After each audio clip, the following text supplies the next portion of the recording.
Hello, everyone. This is W, aka William, host of the High Art on the Edge page. I am super excited to launch the um, first ever Beastie Boys week. And what a glorious way to start by doing an album listening party. Licensed to Ill, 1986, November 15th, the big drop. What was going on in 1986? What were you doing? What world events were occurring? What was inflation like? I'm going to read you some facts here. You might go, that's very interesting.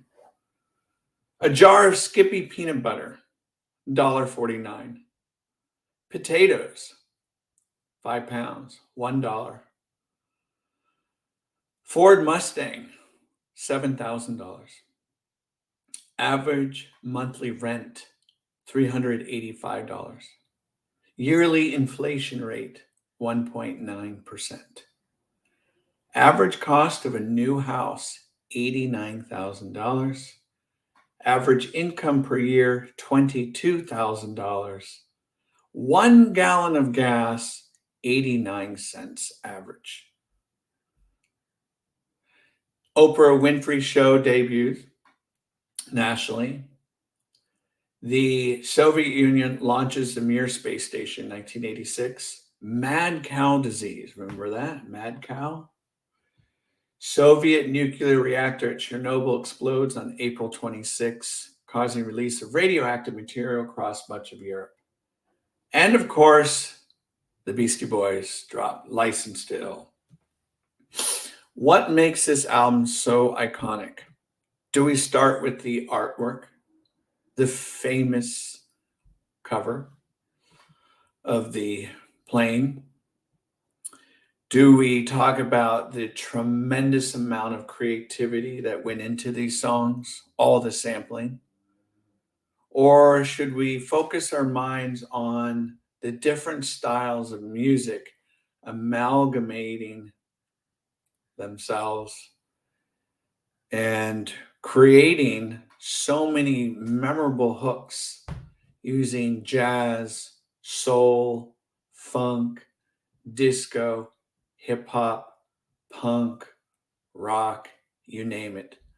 It's as the most they threw everything based on their experience and just put in this album. I remember when this album came out. I remember going to Tower Records and bringing that album home and sharing this album with my friends.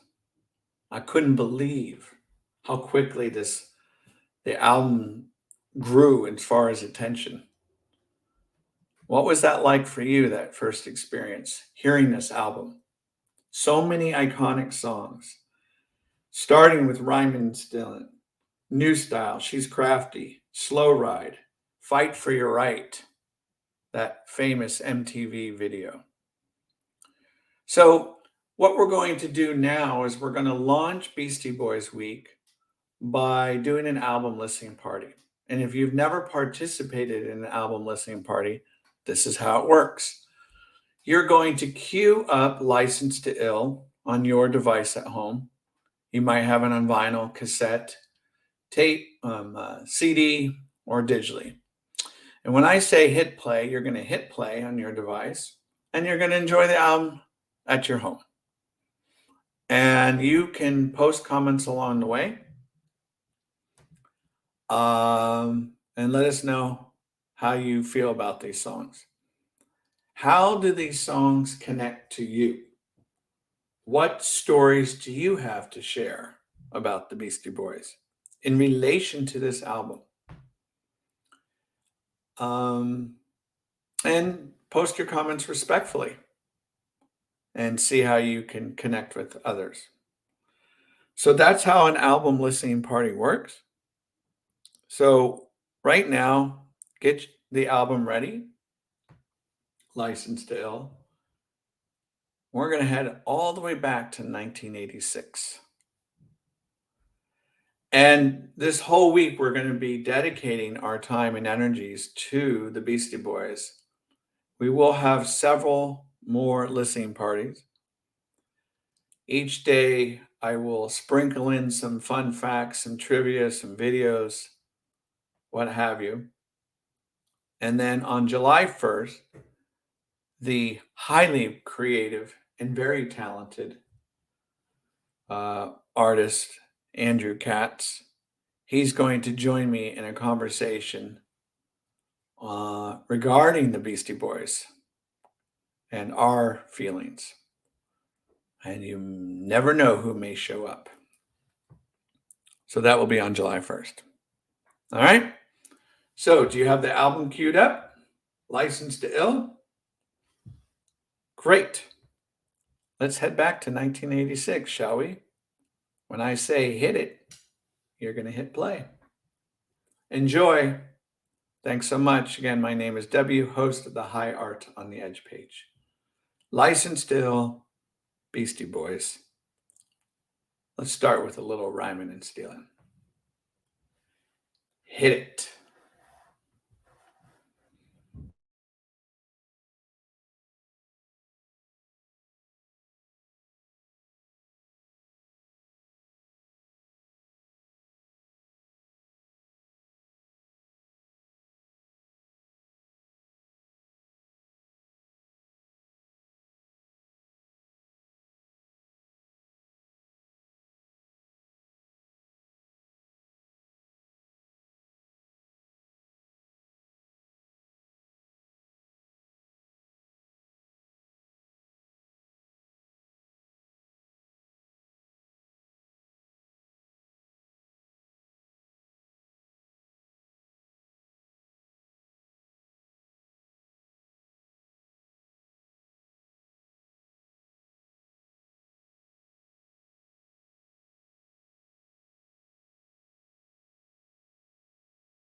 So I think one of the reasons why this album is very unique is that you get a sense of the flow of it, the transitions from song to song.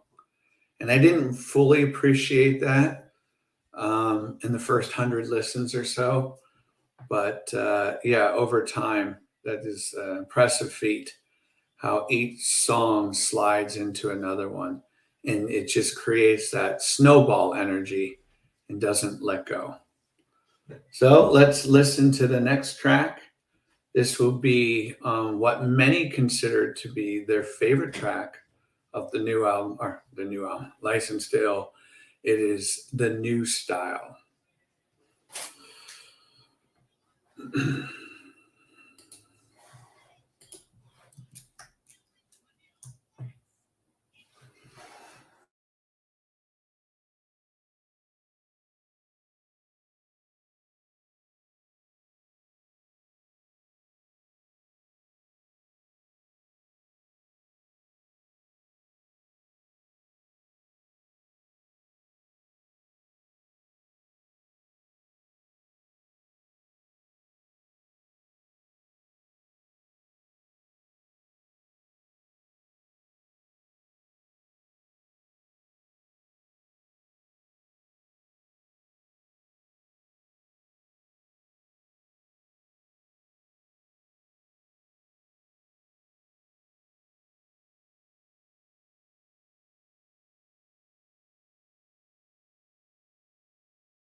So much stopping and starting, right? With um, the use of their phenomenal creativity uh, in a way that it's a little bit jarring.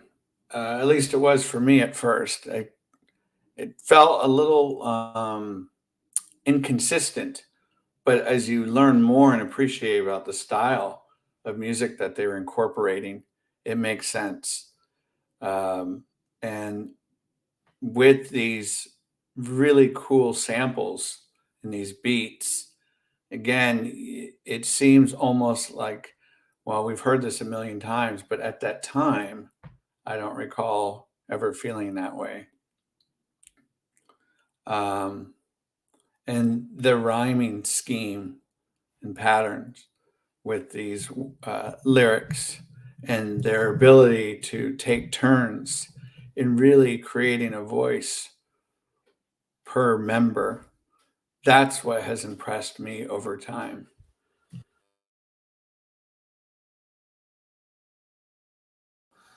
Let's head over to the next song. This is She's Crafty.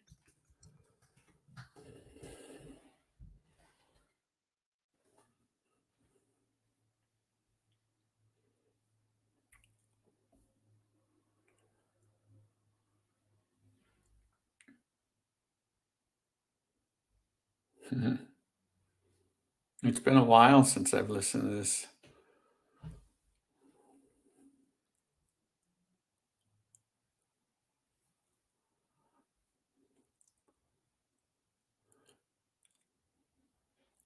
So, just from my notes here, Stevenette, audio engineer, Kerry King, lead guitar on No Sleep Till Brooklyn.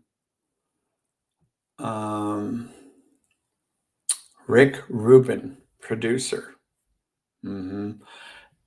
And if you haven't checked out Rick's new book, it is a must read. It's fascinating.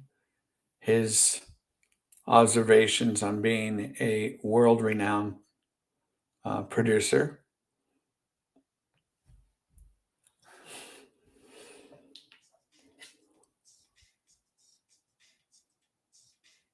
Yeah, such swagger in this song. I remember when my friends and I used to impersonate the Beastie Boys during middle school, and we try to take turns in doing these raps. Don't think we were as successful.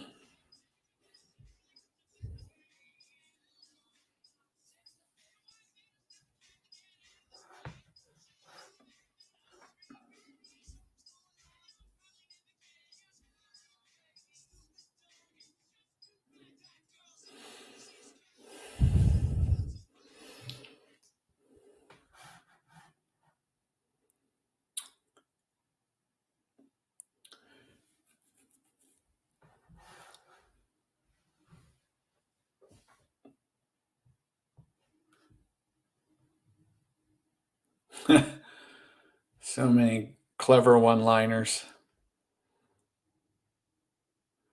And everybody gets their, it seems to have their equal share of the pie in terms of their performance and responsibility to the song.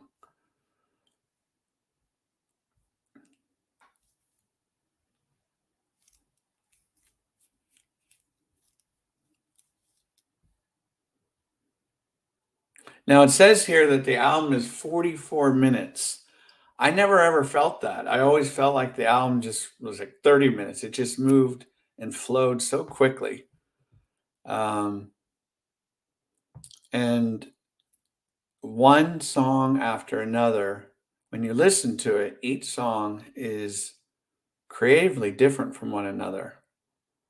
And that's how I feel about all their albums. And to hear the evolution of their sound over time is extraordinary, as we will get to do that this week. Um, and I do remember She's Crafty. So many people, my friends, love this song. So, question for you: how does this album hold up? What does it mean to you?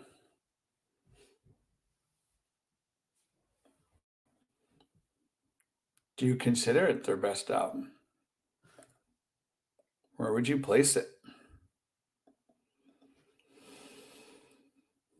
Okay, let's go to our next track here, Posse in Effect.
I think or at least actually I know this is one of the first albums I became familiar with scratching. And on this song, this particular track, Posse in Effect, you have that scratching and you have that the element of that big beat, that big heavy sound. Um, Everything just seemed to come together beautifully for this track, and it kind of fuels it with a lot of punch and energy. Actually, it is probably my favorite track on the album. And that is going to take us right into Slow Ride.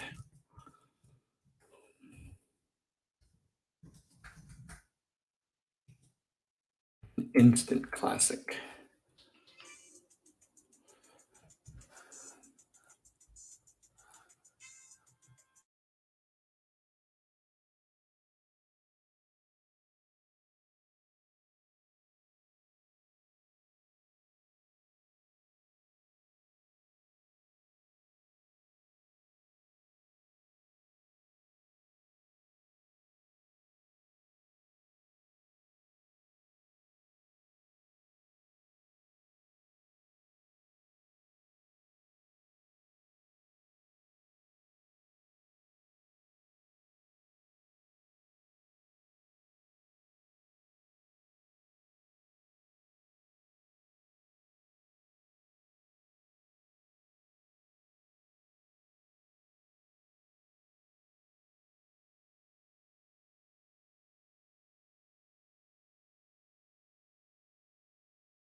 So in 1986, when I was very young, on this album, they dropped many lyrics, and I didn't know what they were referring to.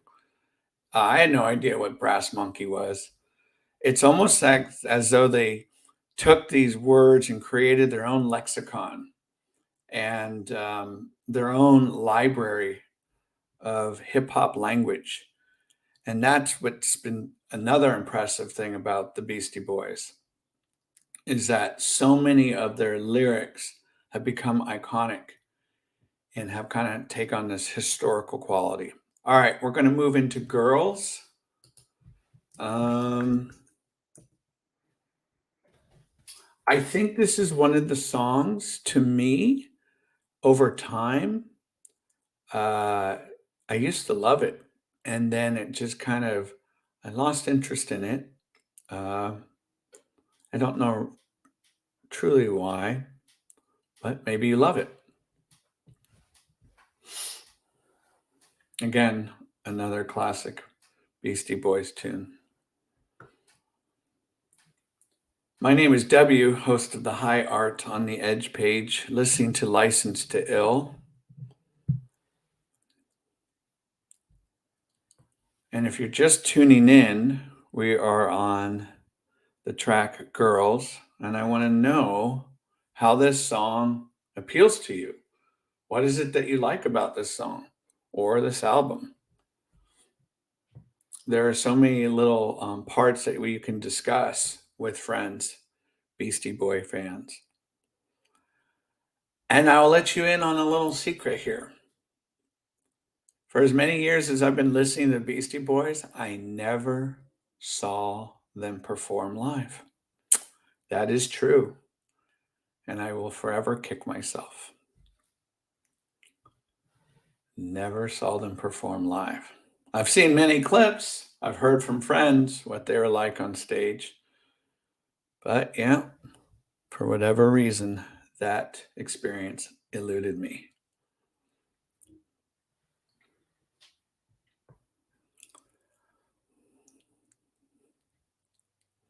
And it's such a silly song, isn't it? All right, this next track is a staple or was a staple of MTV, right? And it's a video that everyone talked about for months on end and imitated at parties. And this is Fight for Your Right.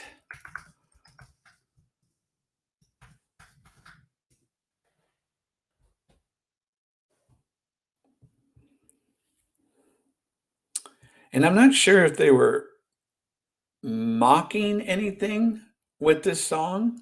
I have no idea. I'm sure someone could find that information.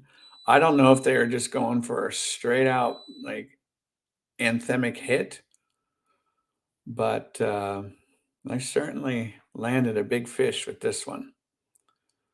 And that video is so goofy, but I can imagine so fun to make.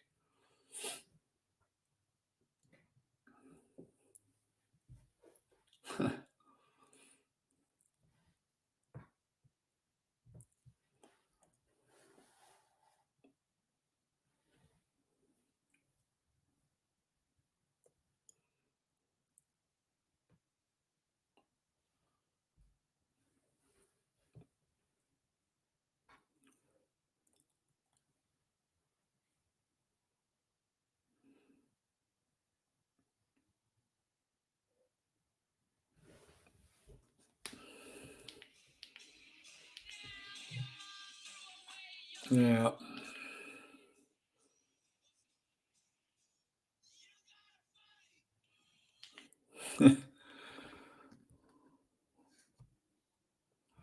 So many high school parties, right? Had this song blaring, blasting. People would join in the chorus.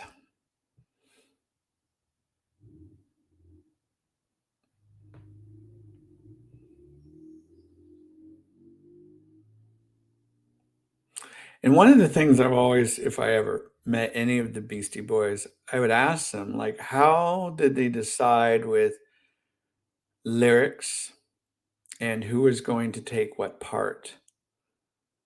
And how much discussion went into that? Did they write their own lyrics and then say, all right, here's my bit, here's what I would love to do? Um, so if you know the answer to that question, go ahead, put it in.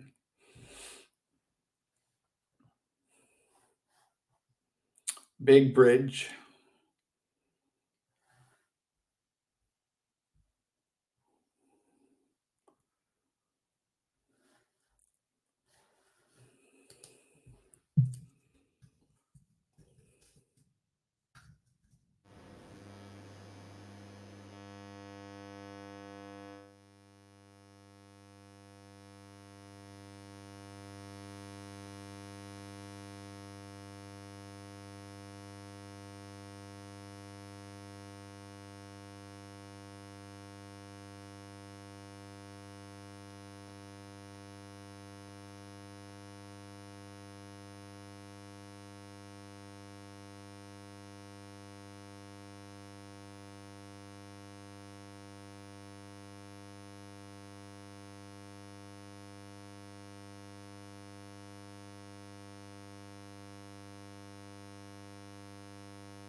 So for me, this next track, Paul Revere, is the song that I feel as though I really concentrated on trying to memorize the lyrics.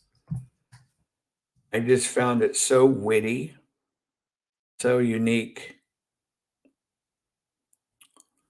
and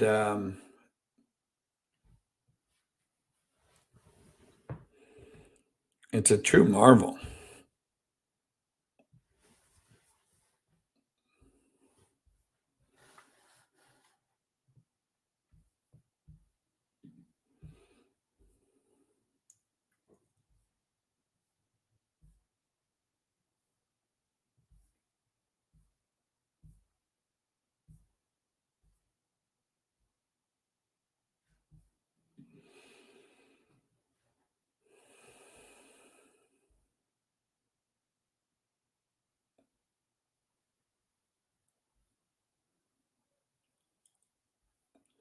I love what Rolling Stone said about this album. They gave it, it was number 48 on their list. Um, a statement so powerful, so fully realized that the Beastie Boys spent the rest of their careers living it down. Licensed to Ill created a new way for middle America to rock with thundering combination of hip hop beats, metal riffs, and exuberant smart aleck rhymes. Perfectly said.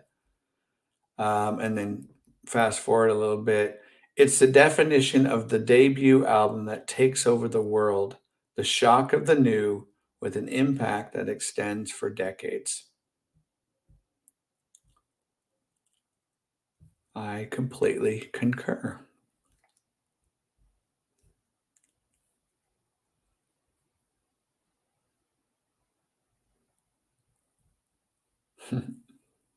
Smart aleck rhymes. Yes.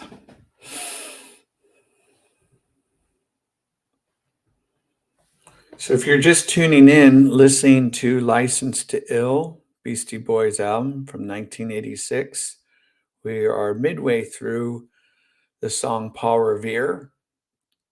And at any time you want to share a comment on how these songs affect you, go ahead, put them in the comment box. My name is W, aka William, host of the High Art on the Edge page. And all this week, we will be honoring the Beastie Boys and their seminal work.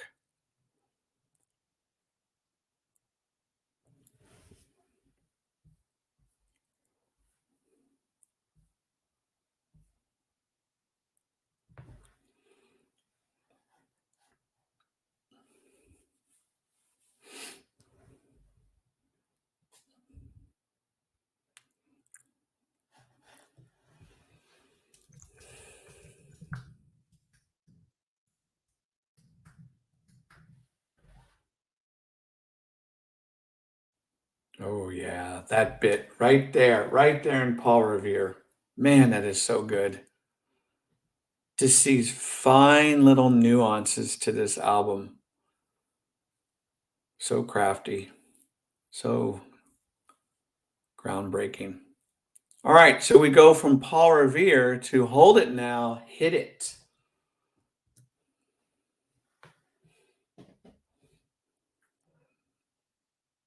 I don't know what to think of this song. It's never truly affected me. It's always been there. It's been present, but I don't dislike it at all.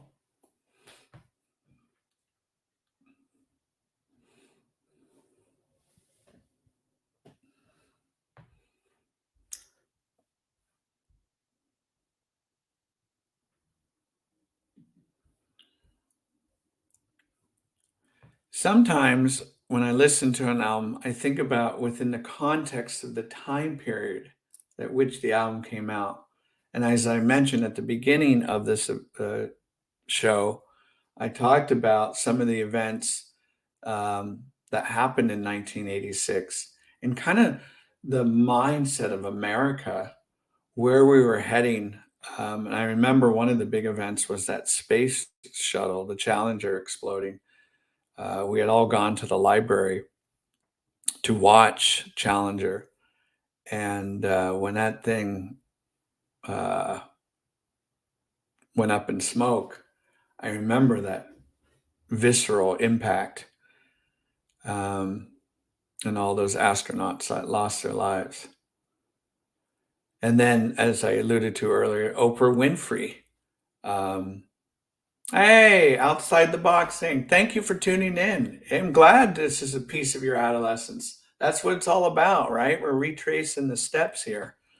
But I was just talking about the landing of this album, the landing of these big historical moments in the 1980s. They just seem so massive. And you wonder if an album like this would have that groundbreaking effect now. And so with Oprah Winfrey, I remember when she hit the our television screens and her debut, that was massive, huge. And you're welcome. Thank you for participating.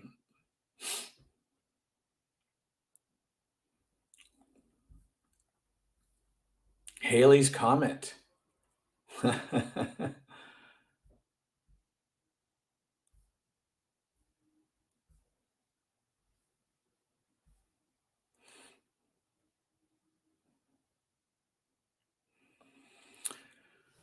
Okay, so from Hold It Now, Hit It, um, we're going to slide into a song that, I mean, you could be anywhere in the world and people are going to be singing this tune. Um, and during my middle school dances, this song, like everyone just got on the dance floor and just sang and really enjoyed themselves. And of course, I'm talking about Brass Monkey. How are you listening to this album right now? Are you listening CD, vinyl, digitally, cassette? If you have a cassette and want to take a photo of it, drop it. I want to hear about it.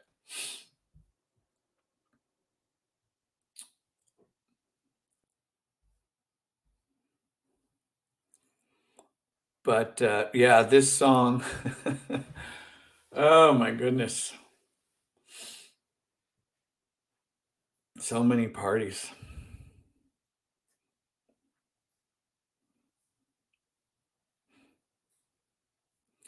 And as I mentioned earlier, this album, when you start the timeline of the Beastie Boys and you watch the growth and development of their work, to me, it's almost like the Beatles. It's staggering, it's jaw dropping.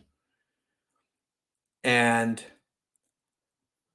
you know, people have argued that this album just kind of stands alone on its own island. I would slightly disagree with that. However, I would agree with it too. It does seem radically different.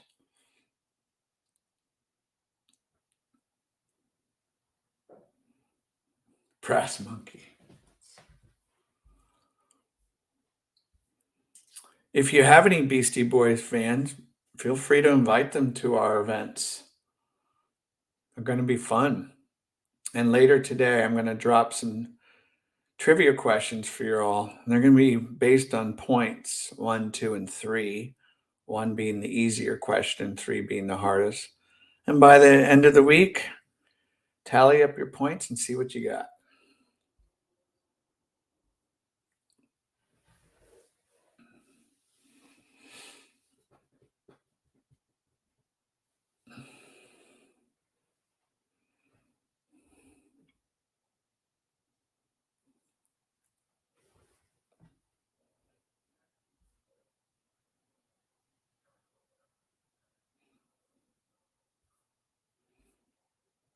Yeah.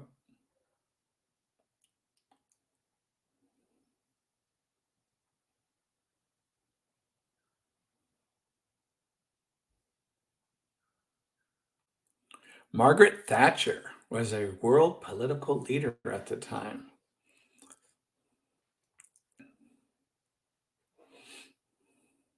Mikhail Gorbachev.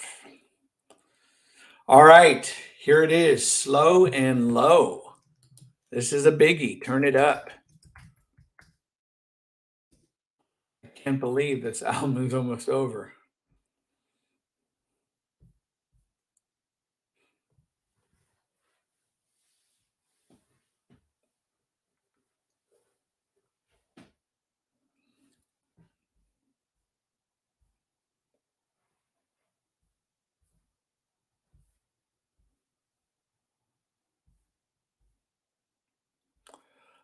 Popular TV shows during this time: Hill Street Blues, Cagney and Lacey, The A Team, The Cosby Show, Dynasty, and two of my all time favorites, Cheers and Family Ties, with, of course, Michael J. Fox.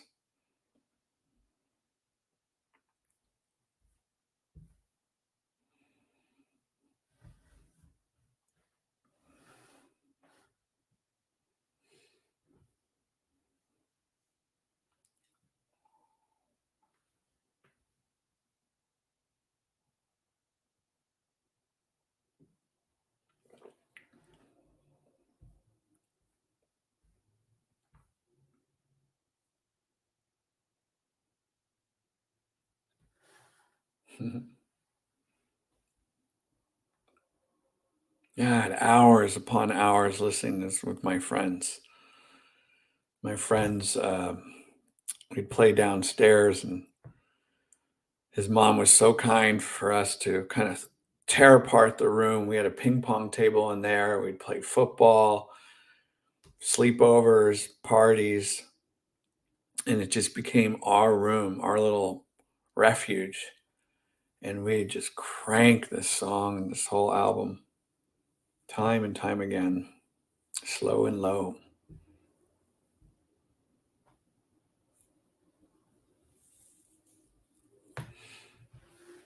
It's fun.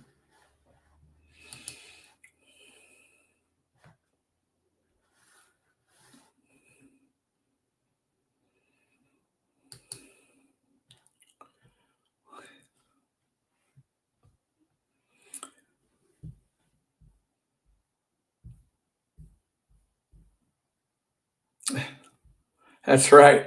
Do you remember those big projection TV screens uh, that took up pretty much the entire floor? Those were popular in the mid 80s.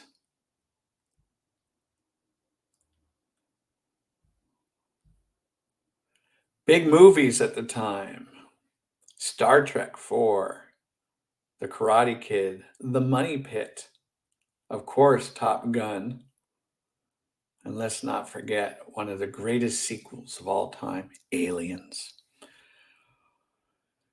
It is time to get ill, right? We're going to wrap it up.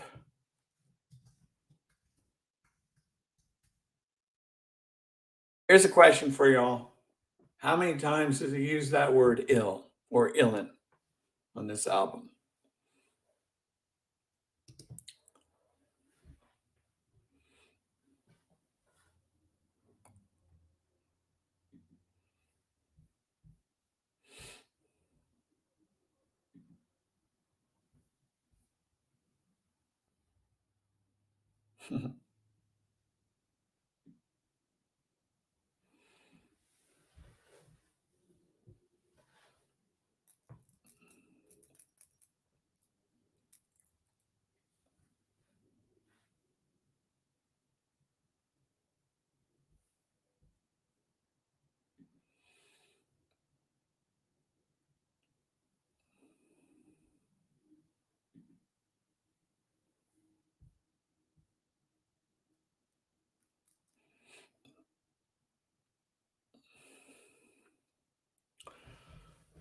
Something else I'd love to know,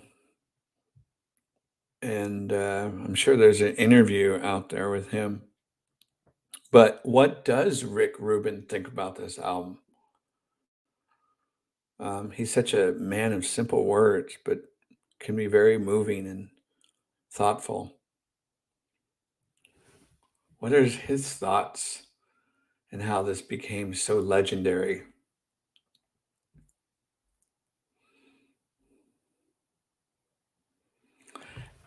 As I take a deeper dive and go down the Beastie Boys rabbit hole, I know I'm going to be learning so much, that things I had no idea about. And that's why I want to hear from all of you, because I'm sure you know way more than I do. And I want to hear those little nuggets of information. Um, and maybe some of you are actually connected to people in the Beastie Boys camp. Uh, so many different spokes that this could reach out to.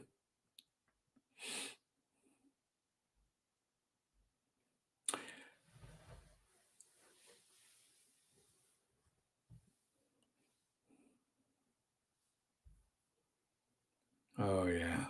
That is good right there.